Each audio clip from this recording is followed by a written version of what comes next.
ఓం శ్రీమాత్రే నమ. ఓం నమ శంకరాయ మహేశ్వరాయ సర్వాయ చ రుద్రాయ చ నమ శివాయ. హర హర మహాదేవ శంభో శంకర.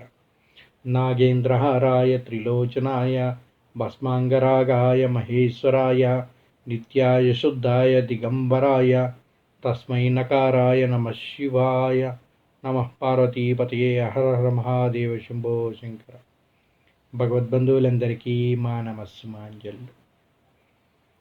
ఎంతో ప్రాశస్త్యం కలిగినటువంటి ఒక హరిహర క్షేత్రం గురించి ఈరోజు మనం ప్రవచించుకునే ప్రయత్నం చేద్దాం.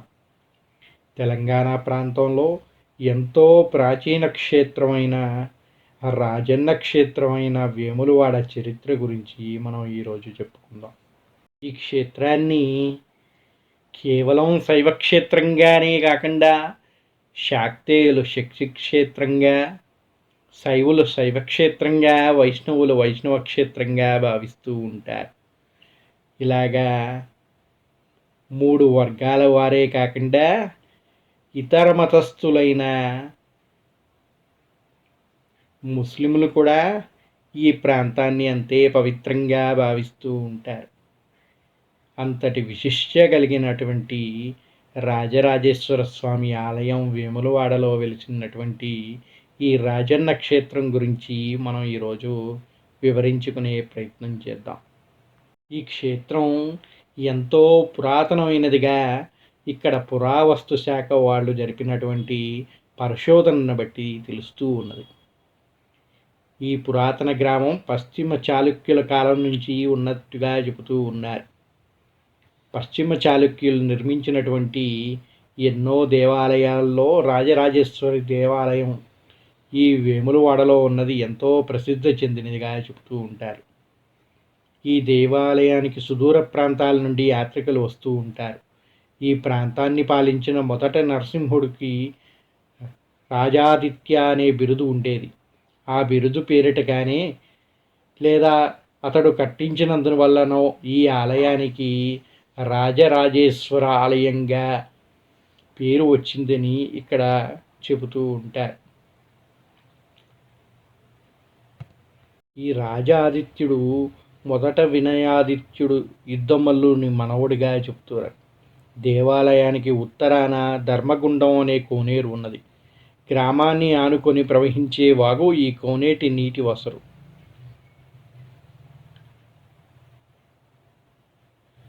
1830లో కాశీయాత్రలో భాగంగా నాటి నైజాం ప్రాంతాల్లో మజిలీ చేస్తూ వెళ్ళిన ఏనుగులు వీరస్వామి అయ్య ఈ పుణ్యక్షేత్రాన్ని గురించి తన కాశీయాత్ర చరిత్రలో ప్రస్తావించినట్టుగా చెబుతూ ఉంటారు.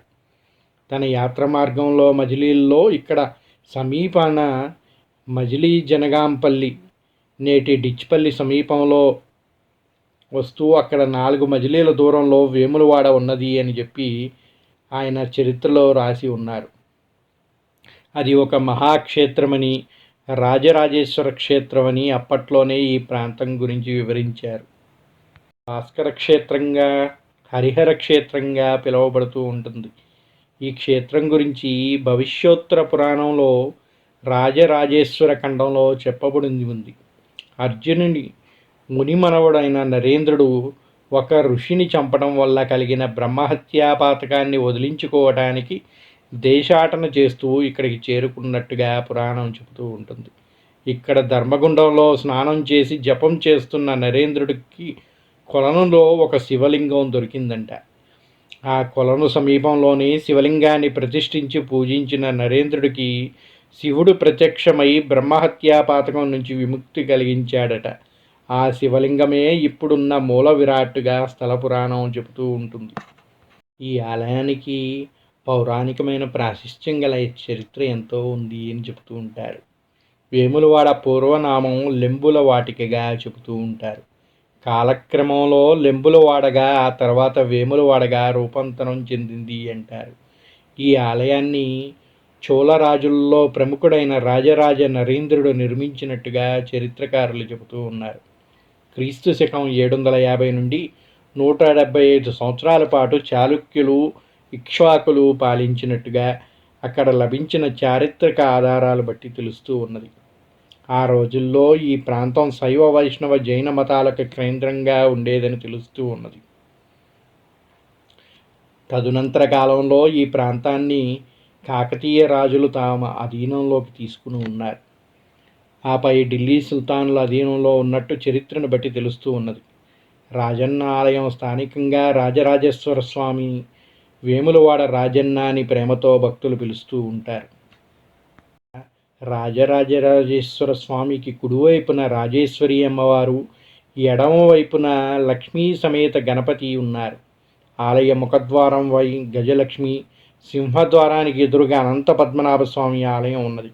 ఆలయం చుట్టూ బాలరాజేశ్వరి, విఠలేశ్వర, ఉమామహేశ్వర, త్రిపుర సుందరీదేవి ఆలయాలు కూడా ఉన్నాయి. దగ్గరలోనే నగరేశ్వర, వేణుగోపాల స్వామి మొదలగు ఆలయాలు ఉన్నాయి. అలాగే జగన్మాత స్వరూపిణి అయిన బుద్ధిపోచమ్మ వారి ఆలయం కూడా ఇక్కడ ఉన్నది. ఆలయ ప్రాంగణంలో మహమ్మదీయుల దర్గా కూడా ఉండడం విశేషం. ఇక్కడ మరో ప్రత్యేకత ఏమిటి అంటే, ఏ దేవాలయంలో కూడా, ఏ క్షేత్రంలో కూడా లేనటువంటి మహమ్మదీయుల దర్గా ఈ ఆలయం లోపల ఉంటుంది. దాన్ని బట్టి ఇక్కడ హిందువులు, ముస్లింలు ఇద్దరు కూడా అందరూ చక్కగా కలిసికట్టుగా పూజలు చేసుకుంటూ ఎటువంటి క్లేశాలు లేకుండా నివసిస్తూ ఉంటారు. ఆలయంలో ఉన్నటువంటి పుష్కరిణిని ధర్మగుండంగా పిలుస్తూ ఉంటారు. ఇది ఎంతో పవిత్రమైనదిగా భక్తులు భావిస్తూ ఉంటారు. ఒక పురాణ చరిత్ర ప్రకారం దక్షయజ్ఞ సమయంలో వీరభద్రుని చేతులు కోల్పోయినటువంటి సూర్యభగవానుడు ఈ పుష్కరిణిలో స్నానం చేయగా తనకి చేతులు తిరిగి వచ్చాయని, తన వైకల్యాన్ని తొలగించింది అని చెప్పేసి పురాణ గాథ ఒకటి ఉన్నది. అందుకే ఈ క్షేత్రాన్ని భాస్కర క్షేత్రంగా కూడా కొలుస్తూ ఉంటారు. వారైన రాజరాజేశ్వరుడు రాజరాజేశ్వరి సహితుడై లింగ రూపంలో వెలిసి నిత్యం పూజలు అంటుకుంటూ ఉన్నారు. శ్రీ కాశీనగరి, చిదంబరపురి, శ్రీశైల, కేదారాది శైవక్షేత్రాల వలె వేములవాడ క్షేత్రం మహిమాన్వితమైనదిగా భక్తకోటి తరింపజేస్తున్నది. లేంబల వాటికగా, భాస్కర క్షేత్రంగా, హరిహర క్షేత్రంగా నామాంతరాలు కలిగి ఉన్న ఈ క్షేత్రం ప్రాశిష్య భవిష్యోత్తర పురాణంలో రాజేశ్వర ఖండంలో పేర్కొనబడి ఉంది. కృతయుగంలో దేవేంద్రుడు లోకకంటకుడైన వృత్తాసురుడు అనే రాక్షసుడిని సంహరించిన తదనంతరం సంక్రమించిన బ్రహ్మహత్యా పాతకం తొలగించుకునేందుకు పలు క్షేత్రాదులు తిరుగుతూ వేములవాడ క్షేత్రానికి విచ్చేసి ఇక్కడ ధర్మకుండం పుష్కరిణిలో స్నానం ఆచరించడంతో స్వామివారు అర్చించి పునీతుడైనట్టు, ఆయన యొక్క బ్రహ్మహత్యా పాతకాన్ని నుంచి విముక్తి పొందినట్టుగా పురాణాలు చెబుతూ ఉన్నాయి. త్రేతాయుగంలో దక్షుడు గంధమాధవ పర్వతంపై యజ్ఞం చేయగా శివయజ్ఞ బాగా లేమితో ఉన్న మంత్రపూతమైన హవిష్యుని సూర్యుడు తీసుకొని తన నిజబాహువులు కోల్పోయాడట. శతవత్సరముల అనంతరం సూర్యుడు విప్రుల సూచనలపై ఈ క్షేత్రంలో స్వామివారిని ఆరాధించి తిరుగు బాహువులు పొందినట్టుగా, అందుకే ఈ క్షేత్రానికి భాస్కర క్షేత్రం అని పేరు వచ్చినట్టుగా చెప్తూ ఉంటారు.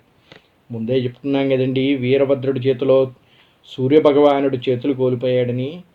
త్రేతాయుగంలో దక్ష మహారాజు తెలుసు కదండి, దక్షుడు దక్షయజ్ఞం నిర్వహించాడంట. నిరీశ్వర యాగాన్ని తలపెట్టాడు. అంటే హవిస్సు ఏ యాగం చేసినా హవిస్సుకి శ్రోత ఎప్పుడు కూడా శంకరుడు ఉంటాడు. కానీ శంకరుడు లేనటువంటి యజ్ఞాన్ని తలపెట్టాడంట దక్షుడు. శంకరుడికై ఉన్నటువంటి హవిష్యుని అది శివుడికి చెందినటువంటి మంత్రపూతమైన హవిష్యుని సూర్యుడు తీసుకున్నాడంట. ఎప్పుడైతే నిరీశ్వర యాగం దక్షుడు తలపెట్టాడో అందరు దేవతలు కూడా ఆ యజ్ఞానికి హాజరయ్యారంట. వాళ్లతో పాటు సూర్యుడు కూడా వచ్చారు. ఎప్పుడైతే సూర్యభగవానుడికి శివుడికి ఇవ్వాల్సిన హవిస్సు దక్షుడు ఇచ్చాడో అది స్వీకరించడంతో వీరభద్రుడు కోపగించి తన యొక్క బాహువుల్ని నరికివేశాడు అని చెప్తూ ఉంటారు. అలా కొన్ని వేల సంవత్సరాలు తపస్సు చేసినటువంటి భాస్కరుడికి విప్రులు స్వామివారిని ఆరాధించి ఈ పుణ్యగుండంలో స్నానం ఆచరించమని చెప్పారంట. ఆ విధంగా భాస్కరుడు ఇక్కడ ధర్మగుండంలో స్నానం ఆచరించడంతో తన బాహువులు తిరిగి పొందాడు అని చెబుతూ ఉంటారు. అందువల్లే ఈ క్షేత్రానికి భాస్కర క్షేత్రం అని కూడా చెబుతూ ఉంటారు. ఈ రాజరాజేశ్వర క్షేత్రానికి ఎంతో ప్రాశస్త్యం ఉందండి. పురాణమైన చరిత్రల ప్రకారం కానీ మనం చూసుకుంటే రామాయణానికి మహాభారతానికి కూడా ఈ ఆలయానికి సంబంధం ఉన్నట్టుగా చెబుతూ ఉంటారు. దండకారణ్యాలన్నీ కూడా చుట్టి వస్తున్నటువంటి సీతారామ లక్ష్మణులు వాళ్ళ వనవాస సమయంలో ఈ క్షేత్రాన్ని దర్శించారని చెబుతూ ఉన్నాయి పురాణాలు. అదేవిధంగా పాండవులు వారి వనవాస సమయంలో కూడా ఇక్కడ స్వామివారిని దర్శించి పూజించినట్టుగా భవిష్యోత్తర పురాణం చెబుతూ ఉన్నది. అలాగే ఈ ఆలయంలో ప్రత్యేక సాంప్రదాయం ఎన్నో ప్రత్యేకతలు కలిగి ఉన్నది. ఈ స్వామివారైన రాజరాజేశ్వర స్వామికి భక్తులు ఎంతో ప్రేమగా కోడె మొక్కలు జల్లించుకుంటూ ఉంటారు. పిల్లలు పుట్టని దంపతులు పిల్లలు కలగాలని స్వామివారికి మొక్కుకొని పిల్లలు కలిగాక బాలునితో కానీ బాలికతో కానీ ఒక కోడె దూడని తెచ్చి ఆలయం చుట్టూ తిప్పి ముందున్న స్తంభానికి కట్టి వెళ్తూ ఉంటారు. దీన్నే కోడె మొక్కు అని అంటారు. ఈ ఆలయంలో అందరూ కూడా కోడెని తీసుకొచ్చి కట్టాలంటే వాళ్ళకంత స్తోమత ఉండదు కనుక దేవాలయం వాళ్ళు ఒక ప్రత్యేక సదుపాయం కూడా కనిపించారు. కోడెదూడని తెచ్చుకోలేని దూర ప్రాంతాల వారు సౌకర్యార్థం ఇక్కడ సమయానికి కోడెదూడల్ని అతికిస్తారు. 250 రూపాయలు రుసుము చెల్లించి దేవాదాయ శాఖ నుంచి ఒక కోడెని తీసుకెళ్ళి ఆ కోడెతోటి ప్రదక్షిణ చేసి దాన్ని అక్కడ కట్టి వచ్చేయచ్చు. ఈ విధమైన సదుపాయం కూడా ఇక్కడ కలుగుతుంది. మహాశివరాత్రి వంటి పర్వదినాల్లో కోడెముక్క చెల్లించుకునే వారి సంఖ్య వేలల్లో ఉండేదాన్ని బట్టి చూస్తే ఈ ఆలయ ప్రాశస్త్యం ఎంత గొప్పదో తెలుస్తూ ఉంటుంది. అదేవిధంగా స్వామివారికి ఇక్కడ బెల్లం కూడా సమర్పిస్తూ ఉంటారు. ఇది మరొక ఆచారంగా ఇక్కడ చెబుతూ ఉంటుంది. మరెక్కడా లేని మరో ఆచారం కూడా ఇక్కడ ఉన్నది. అదేమంటే రోగాలు బారిన పడిన లేక ఇతర కష్టాల బారిన పడిన స్త్రీలు రాజరాజేశ్వరునికి మొక్కుకొని అవి తీరాక ఆది భిక్షువు అడుగుజాడల్లోనే జీవితాంతం భిక్షాటనే వృత్తిగా చేసుకొని పార్వతిగా మహాశివునికై అంకితమైపోతారు. అలాంటి వారు ఈ ప్రాంతంలో వేల సంఖ్యలో ఉంటారు. శివరాత్రి రోజున 3 లక్షలకు పైగా భక్తులు రాజరాజస్వామిని దర్శించుకుంటూ ఉంటారు. ఆ రోజున ప్రత్యేక పూజలు జరుపుతూ ఉంటారు. 100 మంది అర్చకులతో మహాలింగార్చన జరుపుతూ ఉంటారు. అర్ధరాత్రి వేళ శివునికి ఏకాదశి రుద్రాభిషేకం చేయటం ఇక్కడ మరొక విశేషం. రాత్రివేళ దీపాలంకరణలతో దేవాలయం దేదీప్యమానంగా వెలుగుతూ ఉంటుంది. భక్తులకు ప్రత్యేక సౌకర్యాలు ఏర్పాటు చేస్తుంది ఇక్కడ దేవాదాయ శాఖ. అనేక సాంస్కృతిక కార్యక్రమాలు కూడా జరుగుతూ ఉంటాయి. ఇక్కడికి వచ్చే భక్తులకి ఉచిత వసతి భోజన ఏర్పాట్లు కూడా చేస్తూ ఉంటారు. ఈ స్వామివారి ఆలయాన్ని దర్శించుకోవాలనుకునే వాళ్ళు కరీంనగర్కి 36 కిలోమీటర్ల దూరంలో కరీంనగర్ కామారెడ్డి దారిలో ఉంటుంది ఈ వేములవాడ. హైదరాబాద్ నుంచి కరీంనగర్ నుంచి బస్సు సౌకర్యం కూడా నడుస్తూ ఉంటుంది. ఇక్కడ దేవాలయం వసతి సౌకర్యాలని కూడా కల్పించింది భక్తుల కోసం.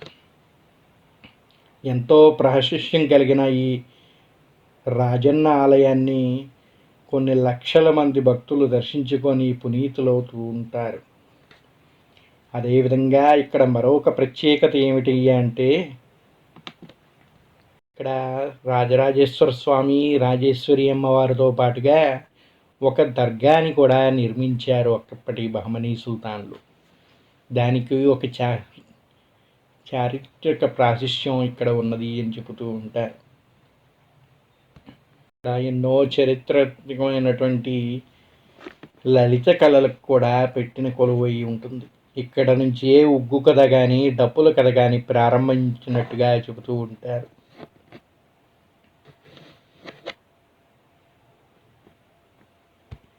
దక్షిణ కాశీగా పిలువబడేటువంటి ఈ వేములవాడ క్షేత్రాన్ని ధ్వంసం చేయటానికి బహమనీ సుల్తాన్ల నుంచి డెక్కన్ మహారాజుల వరకు ఎంతోమంది ప్రయత్నం చేశారని చెప్తూ ఉంటారు. ఆ ధ్వంసం చేసే క్రమంలోనే ఇక్కడ సూఫీ దర్గా అని ఒకదాన్ని నిర్మించారు అని చెప్తూ ఉంటారు. ఔరంగాబాద్ నుంచి ఔరంగజేబు యొక్క సైన్యంతో ఇక్కడ లింగాన్ని నాశనం చేయడానికి కొంతమంది ఔరంగజేబ్ మనుషులు మొఘళ్ళు ప్రయత్నం చేశారని, ఆ ప్రయత్నంలో వారి ప్రయత్నాన్ని నిర్వీర్యం చేయడానికి ఆ పరమేశ్వరుడే స్వయం సంకల్పంతో ఒక పిడుగుని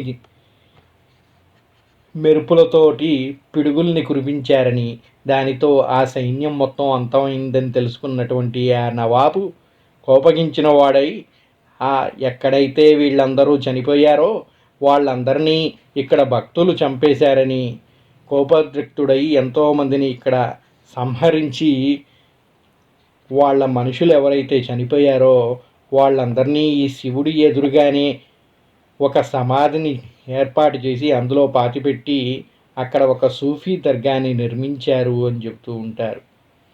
నేటికి కూడా భక్తులు ఎవరో కూడా దానికి ఎటువంటి ఆటంకం కలిగించకుండా అలాగే ఉంచడాన్ని ఇక్కడ మనుషుల్లో ఐకమత్యం ఎంతగా ఉందో తెలుసుకోవచ్చు. ఆనాటి మొఘళ్ళు ఈ ఆలయాన్ని మొత్తాన్ని కూడా కూల్చేసి ఇక్కడ ఒక సూఫీ దర్గాని నిర్మించాలని తలంచారంట. కానీ ఆ ఆలయానికి ఎంతో రహస్యం ఉన్నది. ఇక్కడ ఎంతోమంది భక్తులు వస్తూ ఉంటారు. ఈ భక్తుల ద్వారా వాళ్ళకి ఎంతో రొక్కం కూడా సమకూరుతూ ఉంది. అటువంటి ఆలయాన్ని నాశనం చేయకుండా మధ్య మార్గంగా వాళ్ళు ఒక సూఫీ దర్గాని ఇక్కడ నిర్మించుకోవటానికి ఇక్కడ భక్తులు ఆ మొఘళ్ళతో చర్చించి ఒక నిర్ణయం తీసుకున్నారంట. ఆ నిర్ణయం ప్రకారం అక్కడ నేటికి కూడా హజరత్ బాబా యొక్క సూఫీ దర్గా ఉంటుంది. ఆ సూఫీ దర్గాని ఈ రోజుకి కూడా ఎవరు అక్కడి నుంచి కదిలీయకుండా అలాగే ఉంచి హిందూ ముస్లింలు ఐకమత్యంగా ఇక్కడ పూజలు నిర్వహిస్తూ ఉంటారు.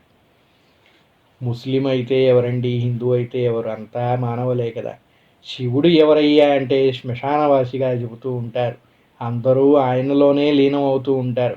అటువంటి స్వామి ఎదురుగా లీనమయ్యే అంత అదృష్టం పొందారంటే వాళ్ళు కూడా నిజంగా శివైక్యం చెంది శివునిలో కలిసిపోయారు కనుక అటువంటి అక్కడ దర్గా ఉండటంలో ఎటువంటి తప్పు లేదు. ఎందుకంటే శివుడే శ్మశానవాసి, ఆయనకి శివమే శవం అంటారు కనుక ఆయన ఉండే క్షేత్రంలో అది ఉండటంలో ఎటువంటి తప్పు లేదు.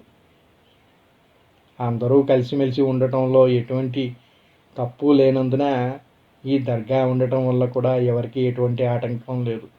ఇది ఉండటం వల్ల హిందూ ముస్లింలు ఐక్యంగా ఉండటమే కాకుండా వారు రాజన్నను దర్శించుకుంటున్నారు, వీరు ఆ దర్గాని దర్శించుకుంటూ ఐకమత్యంగా ఈ ప్రపంచానికి ఐకమత్యం యొక్క బలాన్ని నిరూపిస్తూ ఉన్నారు.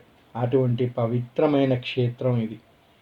స్వామివారు తన మహిమని చూపి వాళ్ళందరినీ తనలో ఐక్యం చేసుకోవటం వల్ల ఈ రాజరాజేశ్వర స్వామి యొక్క మహిమని తెలియపరిచారు.